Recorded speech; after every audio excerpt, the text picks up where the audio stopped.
There were ambulances called. There was glass and metal everywhere. There were people coming out of their homes. A traumatic brain injury transformed her life. And all I wanted to do is just shake off, this wreck. Now neurology nurse practitioner Kelly Tuttle is sharing her life-changing story with us. I wasn't thinking right, speaking right. I was just in denial.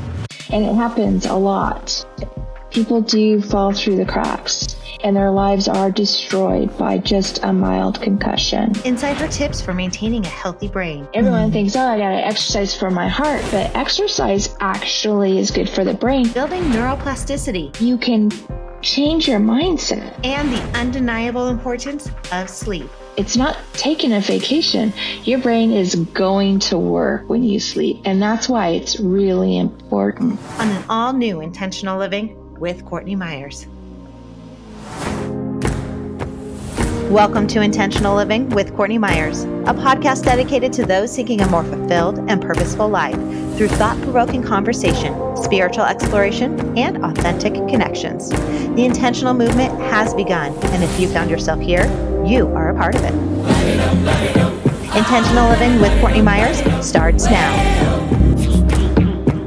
Hi, Kelly. Welcome to Intentional Living with Courtney Meyers. I'm so honored to have you here today to talk about your big transition. You had a traumatic brain injury, and I want to hear what happened, how you recognized it, and it's really ironic. I don't know if ironic is the right term, but it's so crazy that that was your profession, to be a nurse dealing with traumatic brain injury victims, yet then you found yourself having one and on the other side of the spectrum. So I can't even imagine what it must have been like. What happened? So let's just start with that. Explain to me what you experienced. What was the accident and what kind of injury? Because I know it was a little bit delayed how you came about to it.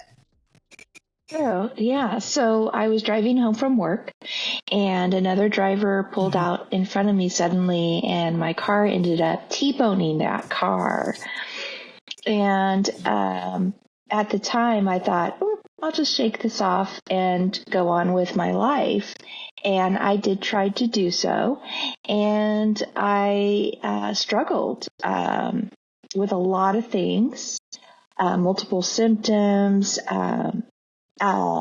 culminating to falling asleep at the wheel during one drive from home. And meeting up with a colleague who was a neurology nurse practitioner at the time. At the time, I wasn't. I was working in cardiology. Okay. So I'd been a cardiology nurse practitioner for 20 years and had the car accident. And so I met up with a friend. We had lunch. She was a neurology nurse practitioner, and she was therefore curious about my recovery. And I told her, about the symptoms and what was going on. And then I mentioned I fell asleep at the wheel. And she said, "What?" And I said, "Yeah, I fell asleep at the wheel." And she's like, "Wait a minute, that's not good." And she's like, "Have you seen a neurologist? Have you seen a physical medicine rehab doctor, which is also known as a physiatrist? Have you had any brain scans?" This is, getting close to 3 months out. And I said, "No." And she says, "Well, you need to go back to your primary care doctor and get those things." And I listened to her, and I did have a normal head CT scan. And I did see the PMR doctor, the physical medicine rehab doctor, and she knew exactly what was going on with me and just set me onto the right road of recovery. Wow. So this was like an accident you actually walked away from. It wasn't like some big traumatic ambulance is called and, you're being shuttled away to the ER and you find out this. This is like you walked away thinking, I'm good. No big deal. My car's hurt. Like, that's a little traumatic, a little jarring, but you didn't think much of it. I did not. And it was a big wreck. There were ambulances called. There was glass and metal everywhere. There were people coming out of their homes on this, and the smaller homes on the rural road to see if they could help stop traffic. I just was so busy. You know, we're all so busy, and we have I was a mother of two young children. I was working full time at a huge commute back and forth. I was studying for martial arts, and all I wanted to do is just shake off, this wreck. I've been hit before. I can get back up and get back to work. And that was my only mentality. And after the car accident, I had sustained a concussion. And in the process of the concussion, I lost my self-awareness. I wasn't aware that I wasn't thinking right, speaking right, how, injured I was, because I was just in denial. And it took a while for that self-awareness to come back to me. It was about 3 months after the car accident where I realized I had said some things to colleagues and friends that I regretted. And I had this unusual feeling in my chest. And I sat down and got in touch with that feeling and realized it was regret, and that I hadn't felt regret for the past 3 months or sensed any type of consequences for my actions. And even though that's kind of bad to come to that realization, at that very moment, I was so excited, because I was like, if my self-awareness can come back and heal, then so can other parts of my brain function and could come back and start working again. Wow. That is so crazy, because it's making me think of other things. Like, there's that part of it that's like, yeah, I'm just too busy. I don't have time. It's, as moms, especially, we do that. I don't have time to be sick. We don't take care of ourselves. We just push past it. And it's almost like the universe is trying to get your attention. No, you need to slow down. Yet you're just I'm going to ram right through this. But then these signs start to show up, and it makes me think of people that are like football players or what is it, CTE, things like that are experiencing these hits over and over and over again. And the symptoms almost creep up. It's not just this one thing happens. And I know people in my life that have had brain issues, have had sicknesses of the brain, and they just don't act the same anymore, but they aren't self-aware to realize that they just aren't exactly how they once were. Or it's these small tweaks that people close to you are like, something seems off. And I think that is so huge that you had the self-awareness, because how often now you do practice in the neurology now, don't you? Yes. So because I really wanted to get better as fast as possible and back to my life, I grabbed every book and was online as much as I could tolerate in researching how to try to get better. And in doing so, I learned a lot about traumatic brain injuries and the brain itself. And I just became so passionate about the brain that in a discussion with another friend on the phone, she was checking on me. She said, well, how's your recovery going? And I was, blah, blah, blah, blah, reading all these books, learning a lot. She goes, you should switch your profession. You should switch to neurology. And I was like, what? She's like, yeah, you'd be a great provider. You've been there, done that. You've got the t-shirt. And I was like, oh my gosh, that's such a great idea. Cause at the time, I was just thinking getting better. I wasn't really thinking of a career change. And I was so excited after talking to my friend. I ended up staying up really late at night, reading anything and everything I could to figure out how can I change my career from cardiology to neurology. And then I spent the next 2 years studying, begging, pleading with managers, please hire me, because I had no experience. And I finally was able to apply for a training position, and I got additional training from neurologists. And there's my story, and here I am, and I love it. Oh my goodness. So do you find now, working with other patients that have gone through similar things than you, do they have that self-awareness that you did, that come to moment, like something's not right? Or is it usually like someone dragging them in? It's some are aware that there's been a change, and some are not aware. And if they're lucky, they will have someone bring them in and drag them in and explain what's going on. The other thing too is usually with a traumatic brain injury, people have other injuries. Like they'll have a whiplash like I did, and they'll have headaches. They'll have like a fractured arm or a hip, and all the healthcare and their focus is on that pain. And that's all they want. They want the shoulder pain or the arm pain or the hip pain to go away. And they're not paying attention to their cognitive functioning. Plus, they're also staying home and recouping. It's when they go back to work, then they're like, what's wrong with me? You know, I'm grumpy, I'm irritable, I'm snapping at people, I'm making mistakes. Now I'm afraid I'm going to lose my job. You know, so the discovery that there is an issue can happen several months down the road.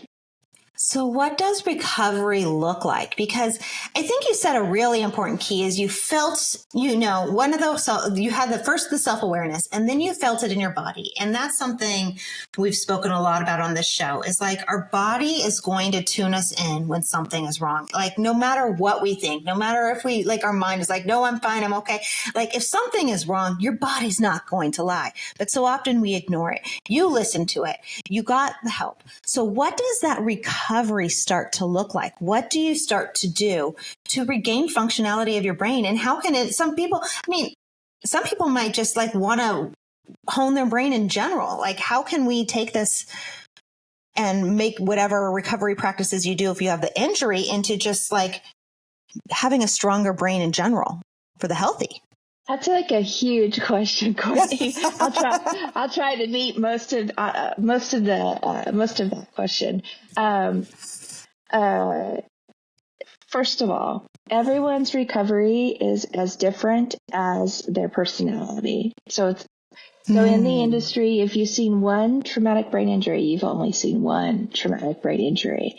Everyone's different. Their symptoms are different. The time that it takes to recover is different. The type of recovery they have is different.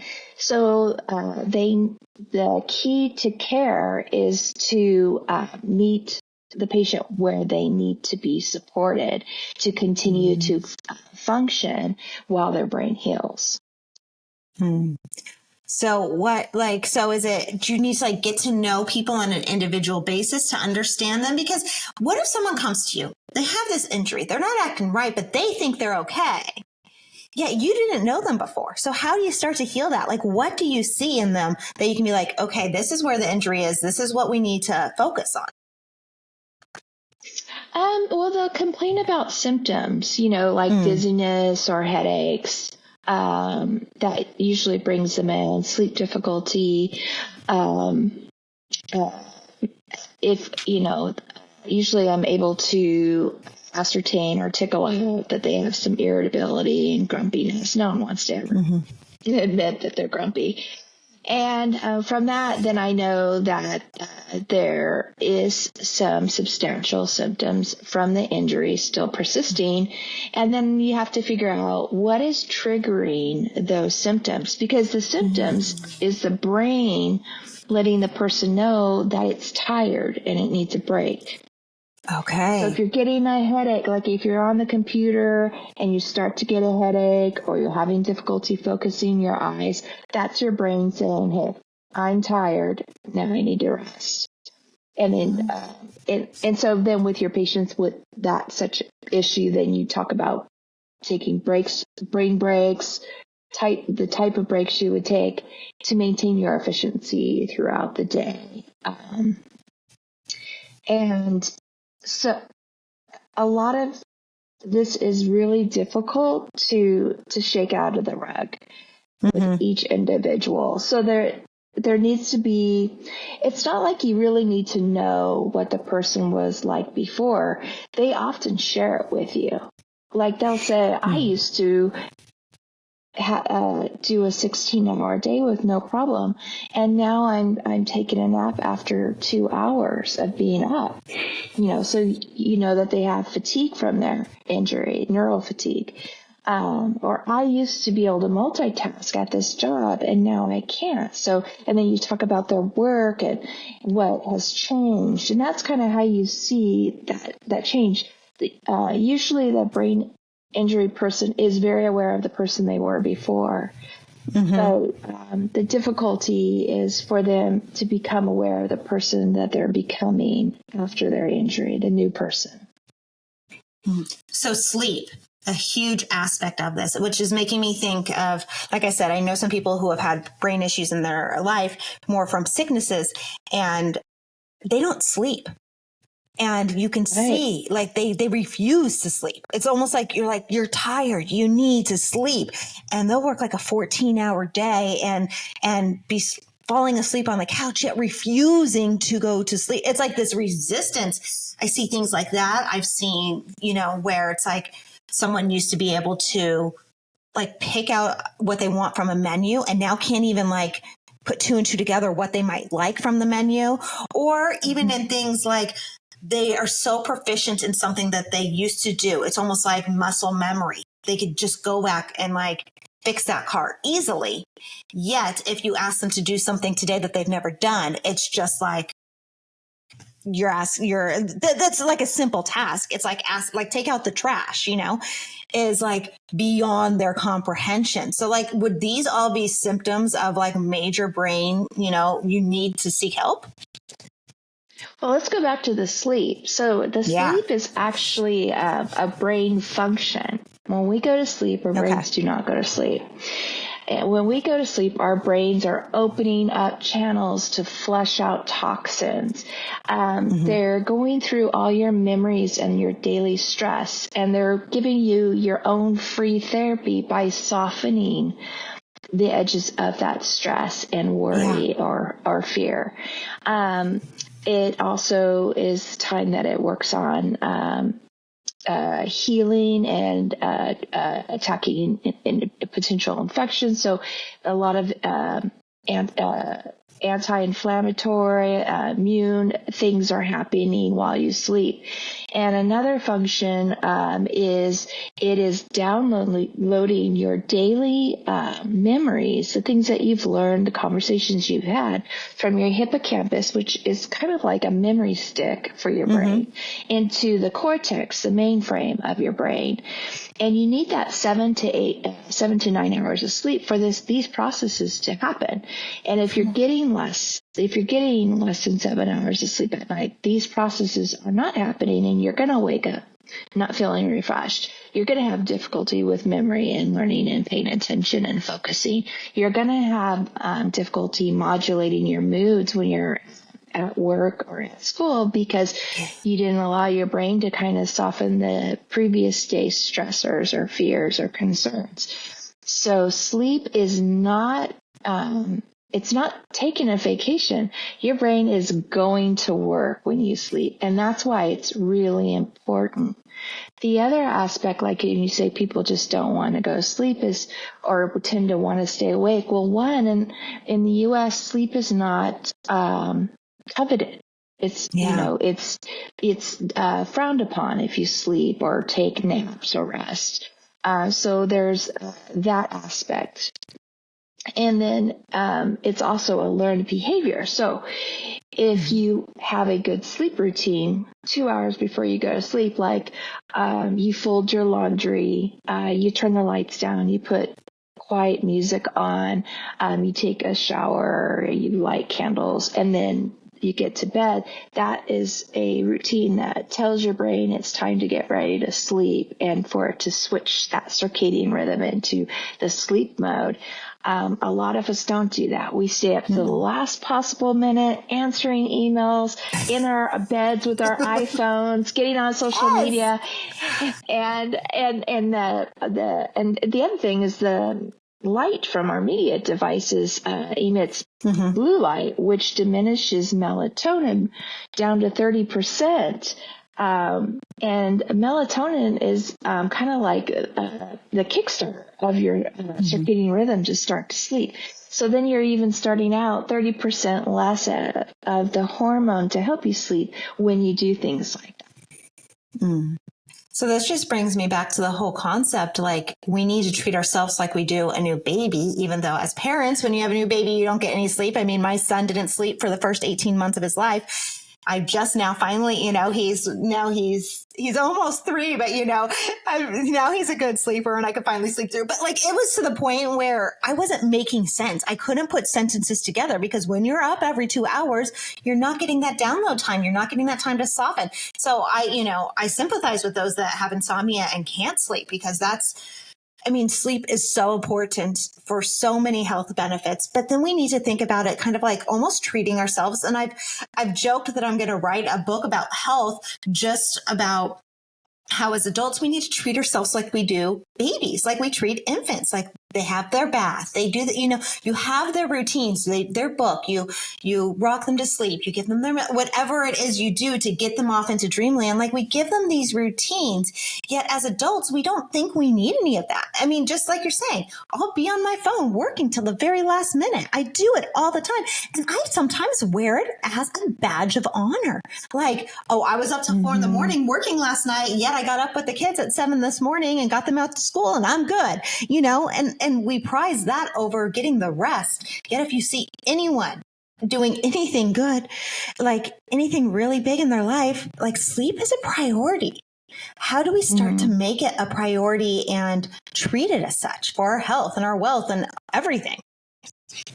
Yeah, it's having these discussions, and it's also if it's been shown by many researchers in studies that if you get less than 6 hours of sleep at night, it increases your risk of dementia, cancer, heart attack, stroke, diabetes, weight gain.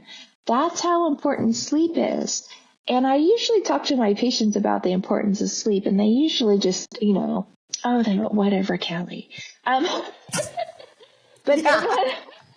I don't have time for that. Exactly. And then when I mentioned, dementia, then they listen. Because everyone has, not everyone, I shouldn't say, but a lot of people do worry about developing dementia because they've seen it in a loved one. They, develop in one of their grandparents or their parents, or they're taking care of, a family member with dementia, and their fear is getting dementia. And one of the number one things you can do is that's free, has no side effects, is get them 7 to 9 hours of sleep at night.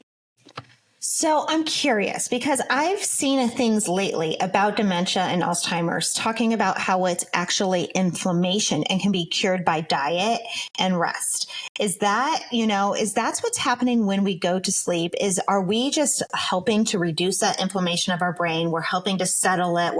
It's like helping to put everything in working order so that we're not as inflamed. Like, I know this doesn't solve the nutrition side of it, but from that brain health aspect, is that kind of what we're getting at with this sleep to prevent things like dementia? Like, I have dementia in my family.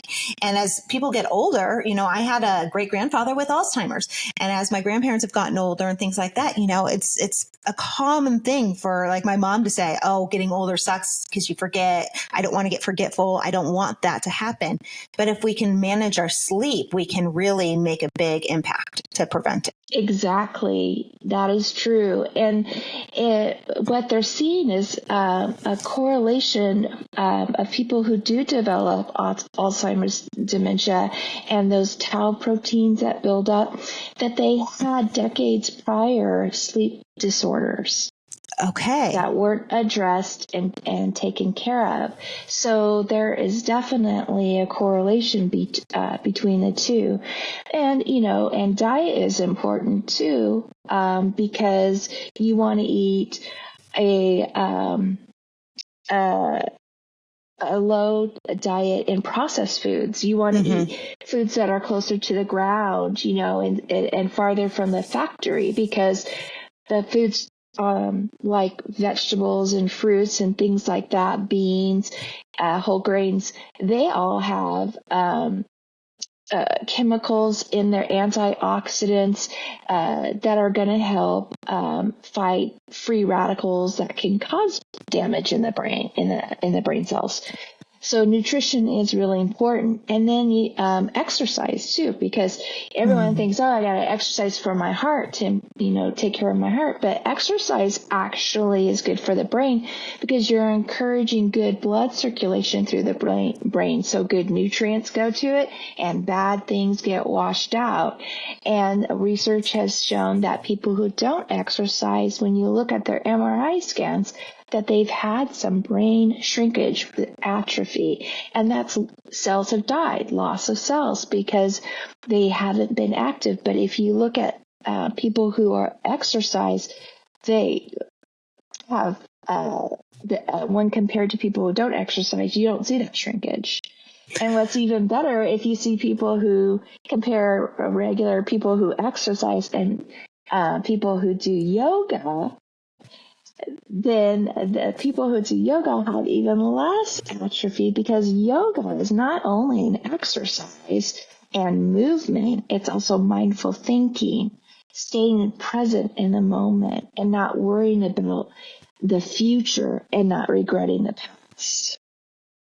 Wow. So we think about exercise, like if you want to talk like, oh, you need to exercise your brain, you're going to read a book and things like that. But it's actually the physical exercise or the mindfulness practices that are tools to like going to the gym for your body. Those are what is going to help strengthen your brain. And that's fascinating that your brain can actually shrink like that. Now, how does mental health play into this? Like, does this lack of sleep or these traumatic brain injuries, how do they affect our mental health state? And do they bring about things like depression and anxiety and rumination and OCD and all that stuff? Well, I'm not a mental health professional. That's a whole new realm. But if you want to maintain the integrity of your mental health, you need the sleep because it helps with that mood modulation. The mindfulness actually helps you get out of your mind away from those ruminating thoughts.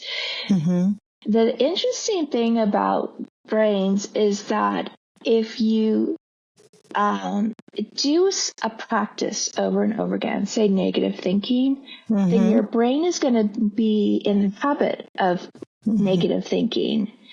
And then that increases your stress and your cortisol levels, and then you don't exercise, you don't eat right, and then you're not going to have a healthy brain, right?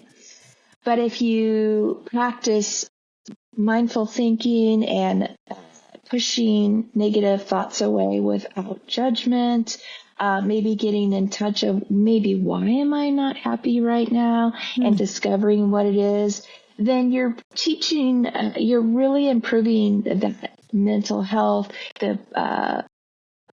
You're teaching your brain to problem solve, to acknowledge feelings, to analyze them, to problem solve like why we are feeling, my brain and I are feeling this way. And you can change your mindset from, a negative set mindset to a growth mindset. So the brain is really capable of some amazing things.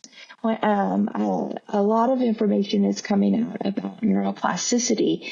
And, for decades, we thought that the brain was set, that you were only given certain amount of cells. If you had damage, that was it. You were done for. But now we're finding out with the usefulness of brain scans, MRIs, that that's not the case. And that there is neuroplasticity. And say like if you had a stroke or you had a lesion from multiple sclerosis in your brain, if you keep moving, you support the health of your brain, you keep learning and you're social and you got that growth mindset and you get the sleep and you get the exercise, then your brain will use different neural connections to do the same job. At first, it'll be kind of painful because instead of using the super highway to maybe move your arm, it now has to use side streets. And we all hate side streets, right? Especially when we're late. Yes.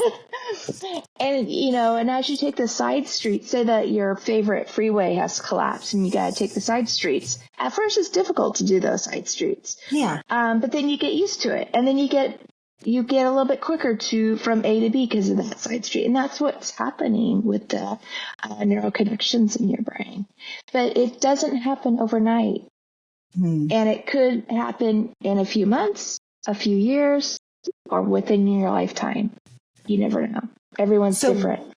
So we can change from that fixed mindset to a growth mindset, because I know there's talk about, you're born with this fixed, or, there's that camp. There's the fixed mindset people and the growth mindset people. And the growth mindset are always kind of learning and growing and pushing themselves. And the fixed just want to stay in their bubble. But if you can motivate yourself from that fixed mindset, you can start to make waves towards the growth process and the expansion. Yes. And anybody who has a neuro issue, whether it's multiple sclerosis, Parkinson's, a traumatic brain injury, a stroke, getting the motivation to move from set in your bubble to that growth mindset is difficult. And you'll need the support of others in your life to do it. And it really is not looking at your goal maybe is to walk without a cane, but to maybe stand up without losing your balance. It's baby steps when it comes to making changes. And if you try to create, if you're looking at the big picture, you may get discouraged and less likely to go forward, because it's really easy to get overwhelmed because of the neuro fatigue. And so I always encourage my patients to make small steps. And if you have a large task you have to take care of, to break it down into small steps and take breaks in between the steps and reward yourself for those small accomplishments. Well, I find that in talking to the vast variety of people that we do talk to on this show, those small steps are across the board pretty much the best thing we can do for ourselves if there's any sort of new change, any sort of growth that we want to bring into our life. Jumping into the gym 7 days a week, going 2 times a day is not realistic. You might do it for a couple weeks, but it's not going to stick with you. You have to build up to those healthy patterns, whether you're trying to manifest, whether you're trying to bring in a new spiritual practice, whether you're trying to become more growth mindset, or like you said, dealing with an injury and learning to walk again. Well, we have to stand before we can walk. We have to put one foot in front of the other. So when we can break the things down into these small micro steps, it just helps us stay motivated and gives us the encouragement to continue on, which it sounds like you deal with a lot of people that's not necessarily the case. I mean, they're not always going to be. I feel like when you're dealing with something like a traumatic brain injury, like, it's really easy to go to that negative and woe is me, my life is over, I'm never going to get out of this. And we hear the success stories of people here and there, but I feel like we hear, the happy stories, but there's more in that place that go into that negative realm. And how do you build yourself up to get out of it, especially if you don't have a support circle? But even if you do have a support circle, it's a lot to take on. It is a lot to take on, and it takes a lot of people and specialists to help you get there. Mm-hmm. And a lot of people have this, they come to me and they're frustrated because they think that they should get all the care they need from the neurologist, but that's not necessarily true. Neurologists take care of patients with brain diseases like Parkinson's, multiple sclerosis, epilepsy. But a physiatrist is really who you want to see after a brain injury or a stroke, because they deal with injuries within the central nervous system that encompasses the brain and the spine. So it's also key that you go to the right people.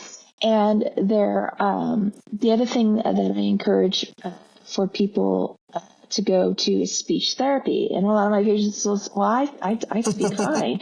And it's like, no, you don't understand. These people are amazing.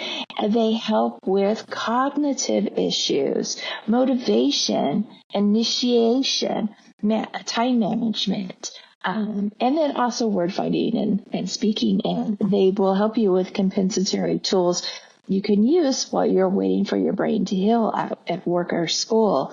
There's physical therapists that can help you heal from your injury if you hurt your neck. There's neural therapists that can help you with your vision. Some people are able to track moving objects as well. They can help you with your balance.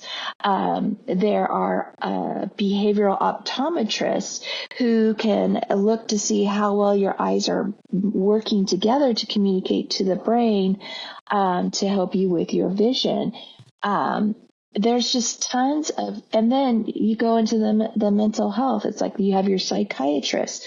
The psychiatrist can help you with your mood modulation and sleep. A lot of people don't realize psychiatrists are really good at helping you with complicated sleep problems. Your psychologist will provide you with your talk therapy and also implement cognitive, I'm going to forget it. It just flew out of my brain. Cognitive behavioral treatment, which is kind of helping to get out of that negative mindset and into that growth mindset. There's counselors and family counselors, because after a brain injury, your role in your family might change, and you and your family are going to need to adapt to that change. And then there's the grieving process of losing the things that you had and having to, grieve that loss and then slowly integrate that loss into the new you and going forward in your life. I never tell anybody they have to let things go or get over. You never do that. A loss is a part of you, and it makes you who you are, and it should be taken forward along with you, but in a healthy manner. If you're having difficulty managing grief, get help. A counselor or a psychologist can help you with a trusted friend, family member, and support groups. Now, traumatic brain injury support groups also are not only for the injured person, but also for the caregivers. So they'll often have meetings together where the injured person goes to their group and the caregiver goes to another group with other caregivers. And that can be really helpful for people too. So when we're talking about things like traumatic brain injury, yes, we can start to heal and recover from that. Can this work be done with things like you said, Parkinson's or other diseases of the brain, things that come into play? Can we, or even dementia or Alzheimer's, can we reverse course? Or once we're diagnosed, are we just kind of on that path and now we're in a managed state? We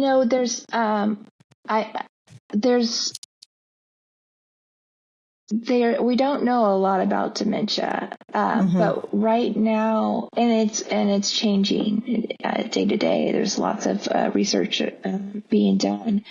But from what I understand is with dementia, the memory cells are dying, and it's the disease that's killing the cells. So there are ways to support the person with their memory in the earliest stages of dementia, but regardless, at this point, it's going to progress.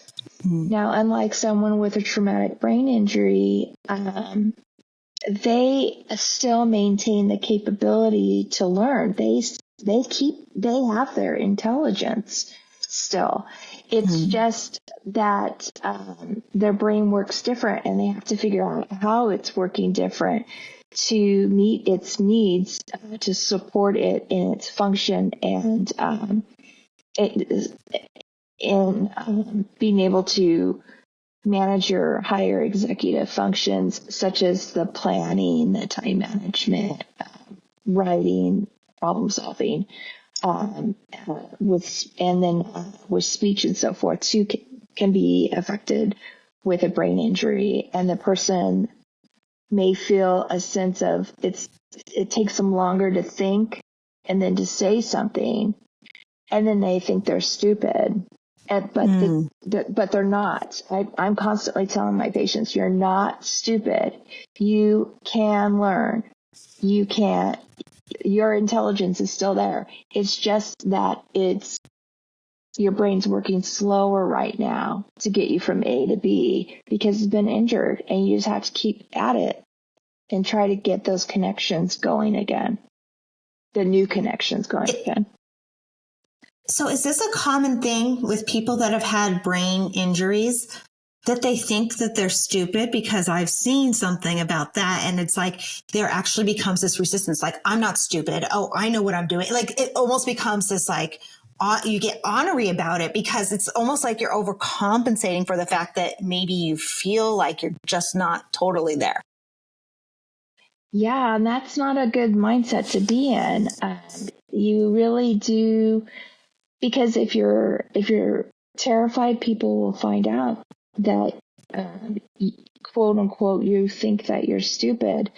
Then that's not going to allow you to let others into your life to help you improve your cognitive functioning. But that is a very big issue. I have that in some of my patients who will just say, no, I'm fine. And I can talk to them. Yeah. I can tell that they're not. It's kind of like you just have to, you bring the horse to the trough of water and you wait until they're ready to drink. And that could be in a couple weeks or a year. I've had patients I waited a year to come to be ready to accept whatever my recommendations are. I just have to patiently wait until that time comes. Okay, so if we don't treat this, what happens? Because, like, I'm talking about someone that I know very well. Specifically, they probably would not think anything is wrong, or they don't need treatment. So what if it goes untreated? What if they don't get the help? What happens? Well, what we see when you look at the research is untreated or unrecognized traumatic brain injuries increase your risk of job loss, relationship loss. Then people turn to drugs or alcohol and can end up in jail. They can end up in an altercation and have a second impact or another brain injury. That can happen, and it happens a lot. People do fall through the cracks, and their lives are destroyed by just a mild concussion. That's why it's important for people to realize to have their concussions or their head injuries investigated by their primary care doctor, and then they need to be monitored for a little bit to make sure they're out of the weeds. So, but we think about concussion all the time is I feel like either we think about a concussion either in a car accident or like an athlete.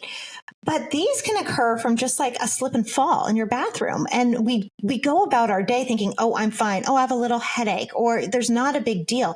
I think probably more often than not, sometimes we need to get these things checked out, but we resist so much. So what should we look for when we have those little mishaps that we might need to actually get that treatment or get something looked at? Well, definitely one of the common acute symptoms is a headache. And so if it persists, to definitely go there. Yeah. If there is speech changes, sometimes people will have speech changes. They'll have difficulty with word finding, or they'll mix words. They'll have dizziness, difficulty with reading, difficulty with sleeping, memory issues. If you're seeing those things and they're persisting, then that indicates that they need to see their general practitioner first and start that investigation for sure.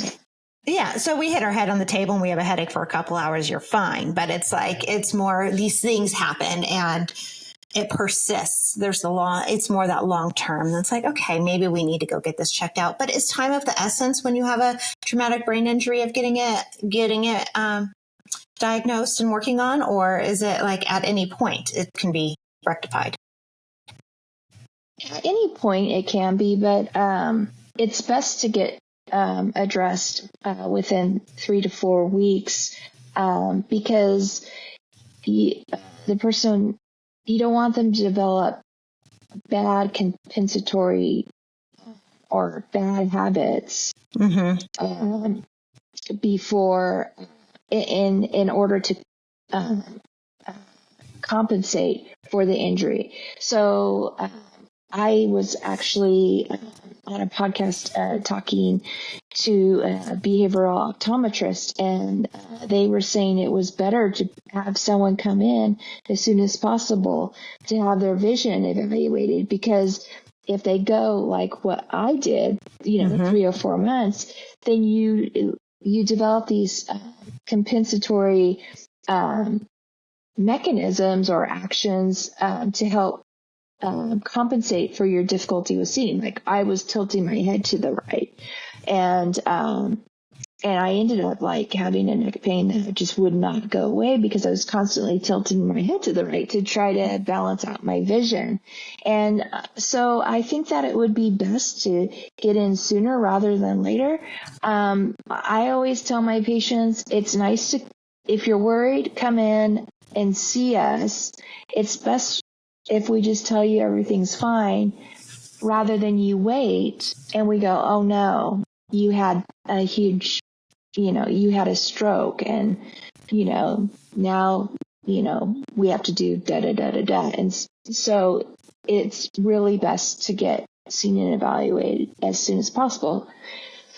Especially like if you're a parent and you see your child have like a head collision in a game or whatever, I would just take them right in and get them evaluated, get them on your general practitioner's radar, that they need to be monitored rather than wait and see.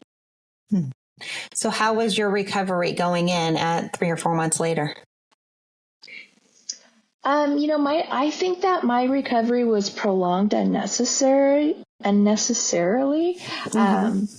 because I had pushed it, trying to get back to exercising, trying to get back to work, and I didn't get the therapy and interventions that I needed.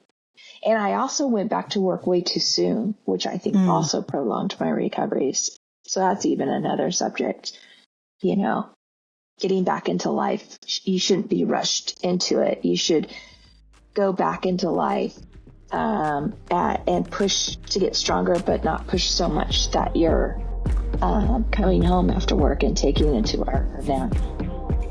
Yeah. So you wrote a book about all of this. Where can we find it? What is it called? Give us all the good details.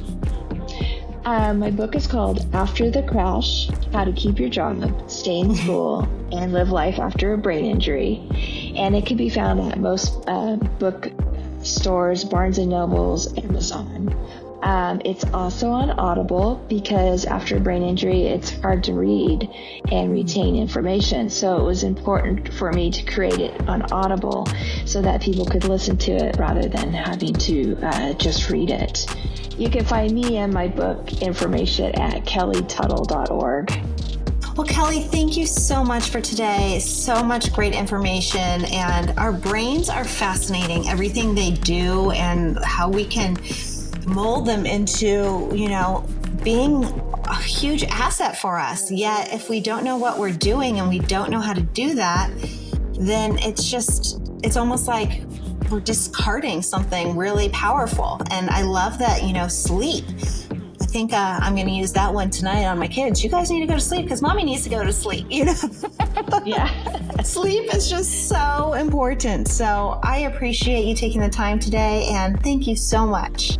And that's it for today's Intentional Living with Courtney Meyers. Thank you so much for joining us. And thank you, Kelly Tuttle, for the fascinating discussion all about our brain, how it works, and how to deal with traumatic brain injuries, and so much more. If you want to get Kelly's book, I'll put all the information in the show notes below. And as always, you can find Intentional Living with Courtney Meyers and Intentional Media on our website at CourtneyMyers.com. That's where you'll find our books, our courses, and everything else we have coming up soon. I'll talk to you later. Bye.